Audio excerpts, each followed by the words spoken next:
What's up, guys? It is John Muscarello from Side Hustle Experiment. If you're new to the channel, welcome. I'm a six-figure full-time Amazon seller. I do online arbitrage. I also sell books. And on this channel, we talk about how you can make money on Amazon and eBay. And in this video, we're going to talk about kind of how a talk that I had with someone I met at a networking event. He really shed a lot of light on what is going on with my business as I figure out how to transition from online arbitrage and books, kind of how to balance it all, what I should be thinking about. And it was just super helpful, and I really wanted to let you in on some insights that this person had to say, because they are a seven-figure seller. They've been doing it for, I think, 14 years now. And it was just a time that, like, it was not a great week last week. Just that'll be for another video. But yeah, so let's just get into it. So basically, they were going over my business. I basically told them exactly where I'm at, basically how much capital I have, what I'm making. And for a lot of the time, like, a lot of people don't like to share that, but in situations like this, it's super important, because what's a recommendation that people are going to give really depends on, like, capital and your situation, help situation. So, like, if I only had like $2,000 in the bank, like, his advice would be much more different than if I had what I have. So anyway, we basically talked through it, and we talked about Amazon FBA, we talked about Merchant Fulfilled, we talked about eBay, and then online arbitrage. And they were just like, oh, do you like the online arbitrage? I was like, I really do. It's just hard to find time to do it because I have the book business, and doing Merchant Fulfilled and listing is a huge problem for me right now. Like, I just wish there was almost, you could scan and it would list right away. And there's just a lot of other logistical things. So he basically came up with a couple of things. So he asked me what I do on eBay, and I told him. He's like, you're doing like antique books and stuff? I'm like, yeah. And I was like, I really actually like that part of the business. Like, it's a huge driver in terms of margin, because our average sale on eBay is about $80 to $85. Obviously, not everything we sell is $85, but our, like, minimum cutoff range is about $30. And then, we sell, $200, $300, $400 books, sometimes $2,000 books, just whatever we get. So they were like, wow, like, that's insane. You should really focus on that. And in terms of Amazon, you should probably not do Merchant Fulfilled anymore. And instead of doing FBA, maybe you should consider doing wholesale books. So there is, which I'm not gonna, don't ask about this because I'm not gonna recommend it before I go through it. So just whatever, I'll do an update video with it. But basically, there are marketplaces where you can basically wholesale books. So people buy pallets or gaylords of books. Like, I buy them raw, but there are people who will buy them pre-sorted for FBA. So basically, they're buying a pallet of books that are all good for Amazon FBA, and there's software that could, like, help facilitate this and whatnot. So he was like, this could be a really good fit for you, because based on what, like, I'm hearing, the listing is taking up a lot. Merchant Fulfilled is taking up a lot of your time to ship in the morning. eBay is your highest margin activity that you really have going on. So, like, definitely don't get rid of that.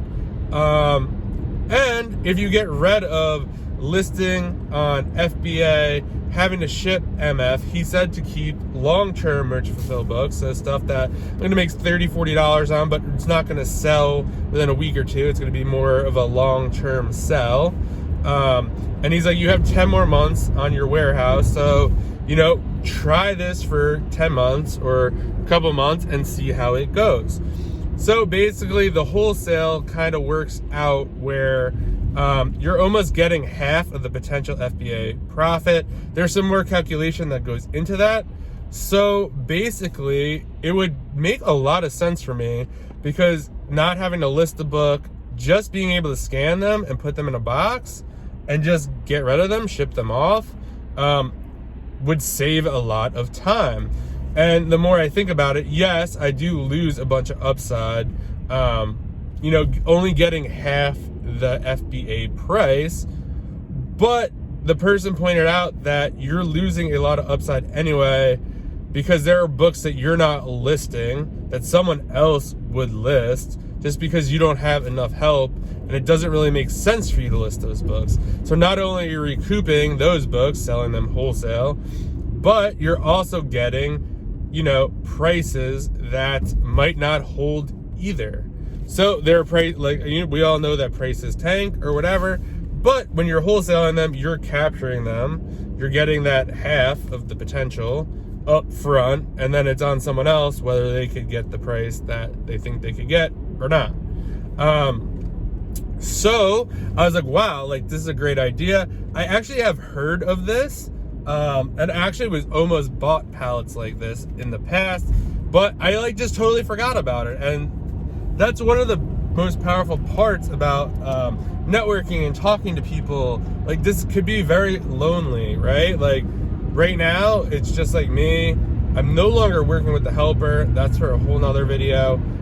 So to try to figure everything out on your own, when you're just figuring things out, it's super helpful to talk to someone much further along the path. And obvious answers don't pop into your head when you're just really stressed out trying to figure stuff out. So I am going to try this. I already talked to the people who kind of set this up. I'm actually friendly with them.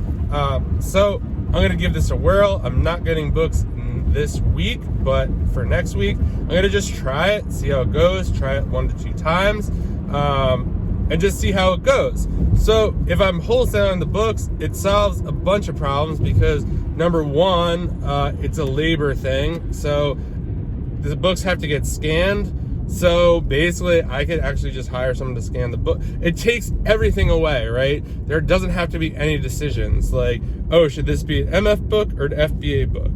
It's going to someone else. I don't have to make these decisions anymore.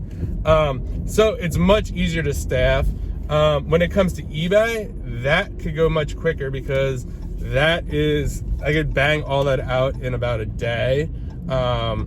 And then that leaves, so if I scan through all the books or whatever, 2 days, get all the eBay stuff done, that leaves me 2 to 2.5 days just to do OA solely. It's good for cash flow because I will get more cash up front. And yeah, it just could be a very good solution. A lot of the stuff, and then I also thought about, a lot of the stuff you do send to Amazon, right? We send in with good intentions that they're going to sell. We're going to make $3 on this book, but let's be honest, we reprice. We don't always get $3 for that book. Yes, you could wait it out. Maybe it does sell. Maybe it goes lower. We don't know. And then there's books that I'm destroying. So at the end of the day, am I really losing that much money? I don't know. Probably on textbooks and stuff like that, sure. But for the average book, I don't know. It seems to be very situational. I am very interested to see how this works out. And again, how much money I could possibly make. I mean, if I'm paying $1,000 for books and I'm only going to get $1,200 wholesale, and I'm only going to make $200, that is not going to work. So we'll see how it works out. And yeah, I think it will take a lot of pressure off of, a lot of the account health stuff for Amazon as well. Repricing, shipping out books in the morning, high price alerts, all that stuff adds up, or customer complaints, right? I'm getting money up front and someone else has to deal with all that now. And then eBay, which is super high margin, I'll collect all that upside, right? Because people wholesale, except for my friend, Common Ground Finds on Instagram, does not want these classic books or first editions or stuff like that. I'm sure there are wholesalers for that, but there's not as big of a need, or people that I know directly who do that. So it's very exciting. They also just said, like, you know what, like, give it a try. You know, you're a great person. Like, you know, we all go through some business. It's totally normal. So it was just kind of good to hear that, like, kind of not that I needed that, but it was just like, okay, like, this is normal. Not that I'm going to stay here and be like, oh, it's just like, okay, like, people have done this. They've been in the situation. And yeah, so that's kind of going to be my plan. The focus is going to really be OA. And then I'm going to incorporate this wholesaling and then eBay. So even though I'm still doing 3 different things, I am going to eliminate a lot of the labor on the Amazon book front. So we'll see what happens. Like I said, it's a test. But like I said, this is something to look into. See how much I could possibly get for wholesale books, and then yeah, have eBay be the big driver. And I'd probably maybe even lower the ASP for eBay. I only list things that are $30 and above. I might even consider like 20 to 25 now that I would have more time and not worrying about Amazon. But we'll see. We'll have to like wait on that. But that's what I have for you guys today. So I guess lessons here, you know, reach out to people, make friends with people who are much further along than you. And if you're further along than someone else, try to help them out. Just reach out, be like, hey, like, I haven't talked to you in a while. Like, what's been going on? Anything I could help with? It makes someone feel really, really good. And you can really help them. This person helped me tremendously in about 30 minutes. Things that I was thinking about for 2 weeks, they just solved a lot of the problems. And they're not solved yet, but there are some good solutions in place potentially. And number 2, really look at your time. See what's eating most of it up. Is there a way, a solution? If listing, yes, I could hire a lister, but that's training someone. It doesn't really eliminate the problem I'm trying to have, right? I want the books gone. Like, I don't want to list them. I don't want to reprice them. There's just a lot of stuff that goes into that. I'd rather be focused on OA, repricing that stuff, making sure I'm getting good deals, and kind of having that go.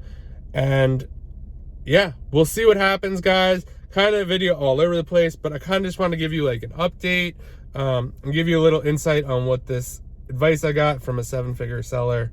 And I hope you have a great day. Like the video. Please like the video. Please subscribe, and I'll see you guys in the next video.